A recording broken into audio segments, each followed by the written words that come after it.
Today we're going to the outer limits. So what we're going to do is use some unconventional art materials. We're going to use candy pearls, which are a confection that you can find in a lot of sweet shops.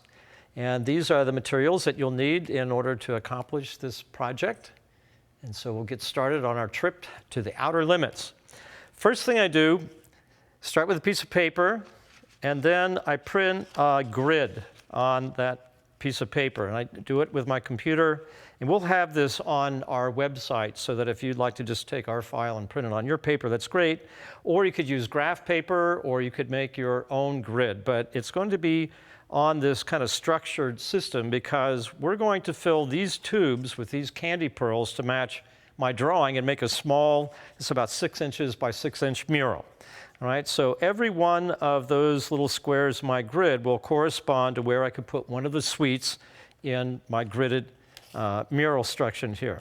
Now, an alternative would be to take a piece of foam board and put a piece of black paper, because these murals show up when you have a black background, then the space between the sweets disappear and you just see the overall image. And I took a little extra piece of the foam board and I glued it to form a lip, and then you can run some glue and then you can actually glue the sweets down. So either you're going with the tubes or you're going with a grid system on your foam board structure. It's up to you to decide what's going to work the best. So as it is, each one of these squares then will correspond to one of the sweets that we're putting in the mural. I'm going to draw something here, and I'll use a marker because I want a thick line. And on this scale, we're going to have 22 sweets high, and we have 18 rows. So that is going to be our resolution. Now, I do a lot of larger murals out of gumballs, which is another fine art material as far as I'm concerned, but these are 6 feet by 6 feet, and you can get a lot more detail. So it's very similar to in relationship between what we're doing here and resolution. All right, so go ahead, and you want to draw something large. Don't get caught up with a lot of picky detail.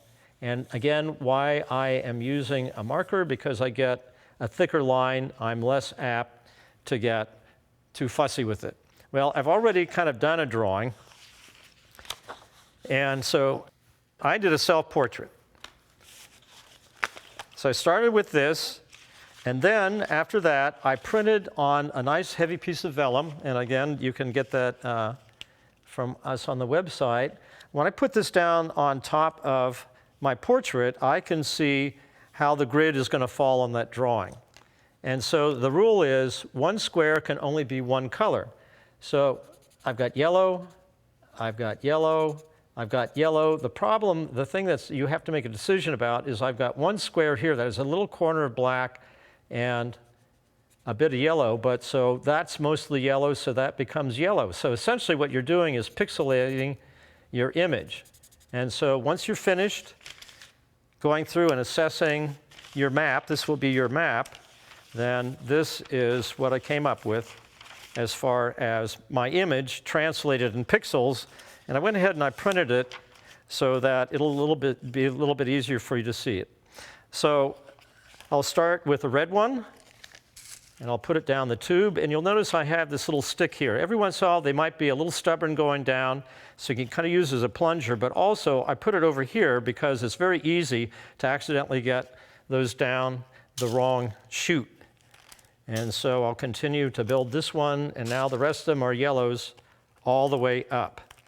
All right, so I think that it's just a matter of finishing that tube, moving the stick, going to the next tube, and this is my version of it. So we can kind of see the way that my translation looked and what my original drawing looked like. I can find it here. Now we'll flip it over. So here's the original drawing. There's my pixelated version of it, and here I am myself. This is an example of one that was done by my son, and it's a little simpler. It isn't quite as complicated, but it's still very effective. And to really push the limits, because if you do it this way, there is no size restriction, but you can collect bottle caps, anything that is a regular shape In this case, I took the bottle caps and I used tempera paint and I painted the top of them. And they don't necessarily have to be the same size. You can arrange them any way that you want. I have a piece of black foam board and I can arrange them. And if I have been recycling and holding on to these caps, I could have hundreds of these things and I could make a really large one. Big ones, small ones, a whole variety.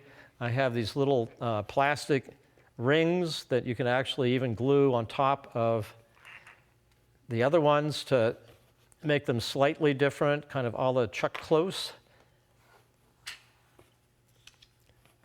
And so you're able to create, either abstract or something that's a little bit more recognizable in terms of an image. But what I would suggest is that you find some kind of structure to work with, because when you go to the outer limits, you do want to have something to kind of help you get through there. And whether you're using a grid system or whether you just do it kind of intuitively, it'll be up to you. But you can find all sorts of things in your environment that can work very nicely as art materials. So don't fear going to the outer limits. It's just limited by your imagination. And if you have a really good imagination, then let it loose.